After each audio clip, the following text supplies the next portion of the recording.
in today's video we're going to be unboxing the A6600.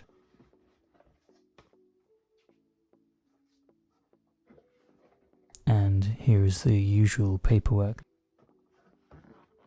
And now we're getting into the good stuff. So here is the camera.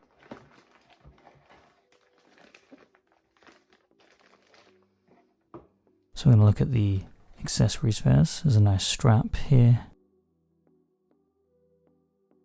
And usual sort of charging cable, battery. What's nice about this camera is it comes with the Z style battery, which is a lot bigger and lasts a lot longer. So now let's get into the camera. It's solid, feels really nice in the hand, and that bigger grip on the side there is because of the bigger battery. So here is the A6600 at the top. You can see that it shoots in 4K, and this is what makes this perfect for filming YouTube videos, especially by yourself. This pop-out screen is really useful. Very short and sweet video, just unboxing this. Super exciting. Hope you enjoyed it.